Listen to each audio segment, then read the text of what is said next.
Respected and beloved, blessed families and members around the world, I pray that this will be a grace-filled week during which, if we come to an even slightly deeper understanding of true parents' homeland, our heart will be drawn closer to Heavenly Parent. Last week, we reflected together that the great epic of the Chosun people of Korea is not merely a national history confined to the small territory of Korean Peninsula.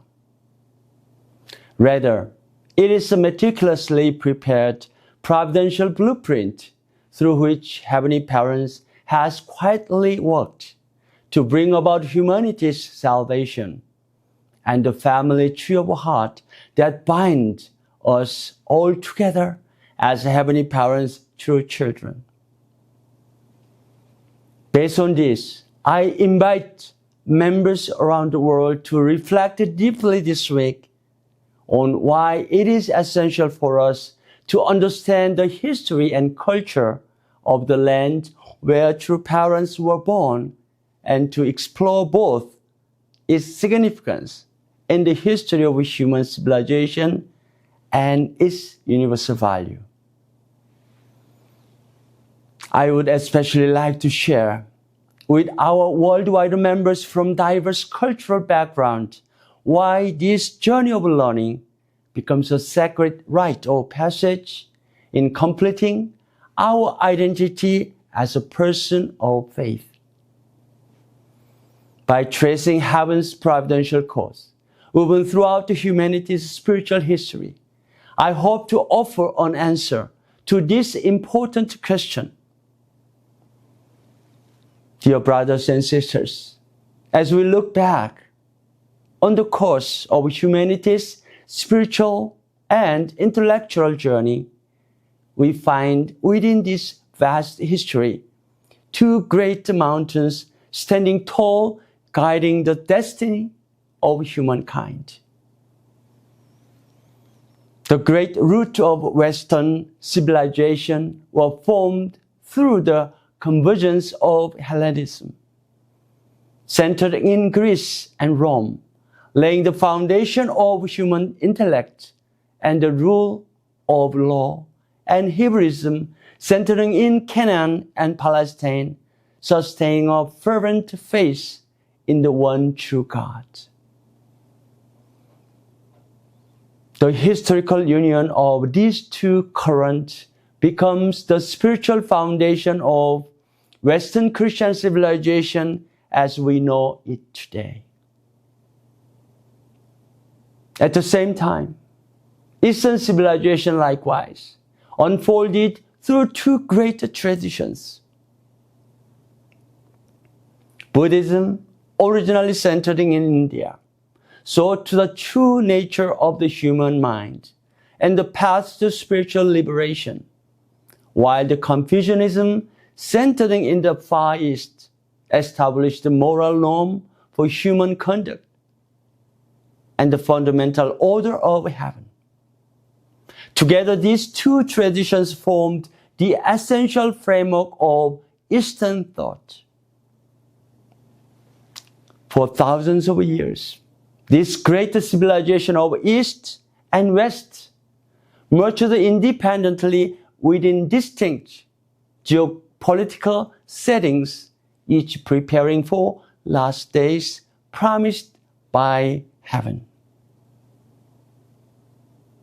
Yet, as humanity struggled, unable to surmount the barriers between ideologies, race, and world regions, Korea's modern history became a great melting pot in which all these civilizations converged. Christianity, the culminating fruit of Western civilization, swept in like the rising tide, while the long-standing Eastern tradition of Confucianism, Buddhism, and Taoism met on the same land.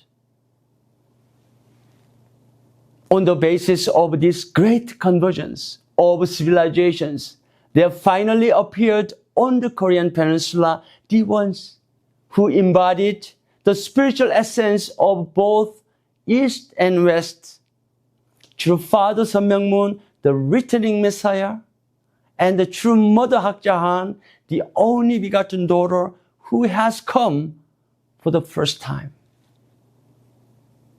Through the advent of the true parent, the diverse philosophies and spiritual traditions of humanity were at last brought into unity and perfection. Through the true parents, heavenly parents brought the religions and philosophies of East and West into oneness on the Korean peninsula and expanded the providential work of the blessing. Through the blessing, heavenly parents has broken down the barriers between cultures, race, and ideologies, integrating them and opening a new era of civilization in which spirituality and intellect and perfected in true love, in spirit and truth. Why then should we deeply study, experience, and internalize the history and culture of the true parent's homeland? In the history of religion, whenever a central figure emerged to lead heaven's providence, the land where that person was born and fulfilled his or her mission came to be recognized as far more than a mere geographical location. It has been recognized as the origin of faith and civilization. The history and culture of that land have served as an important pathway through which late generation of believers come to understand heaven's will, and as a foundation for inheriting the tradition of faith.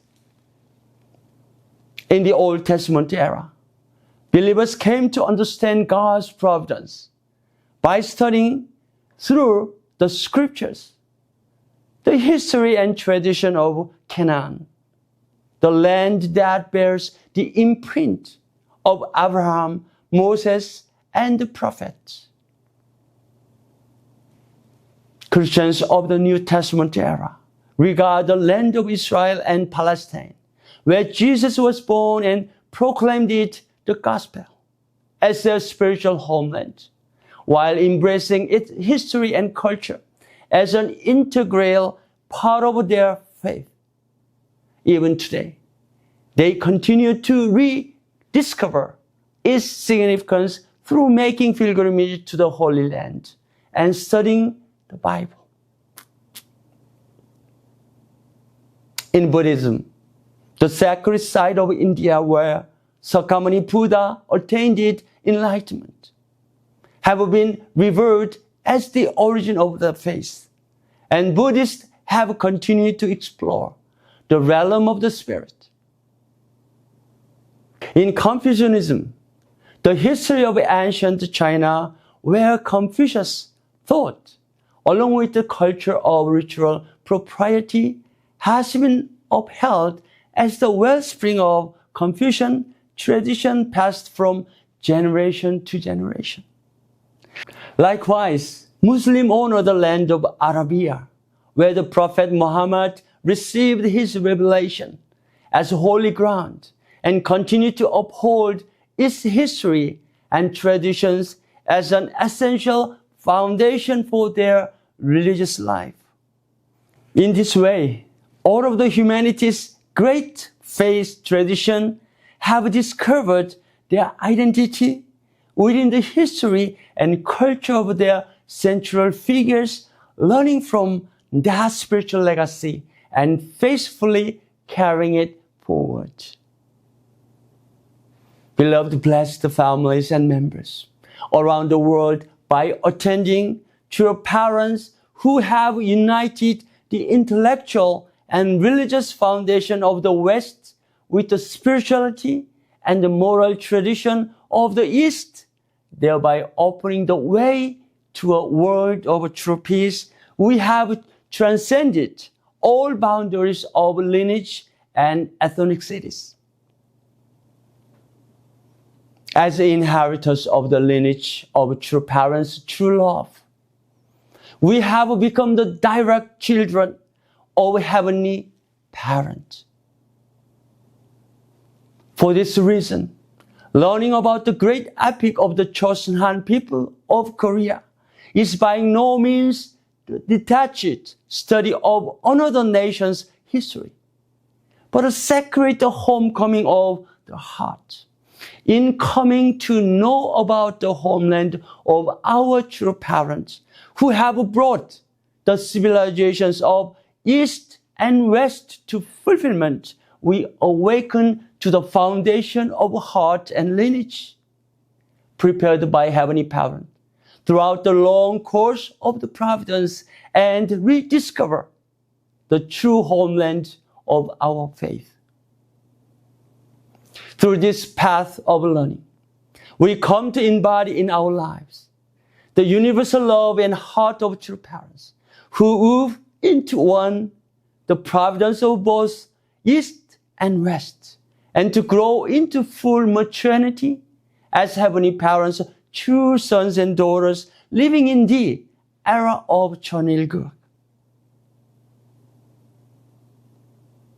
Dear brothers and sisters, this week, how about taking a little time to explore the history of the Korean Peninsula or the culture of Korea using online resources? I also invite you to look into the lives of the figures introduced in the great epic. I further encourage you to share what you discover with fellow members.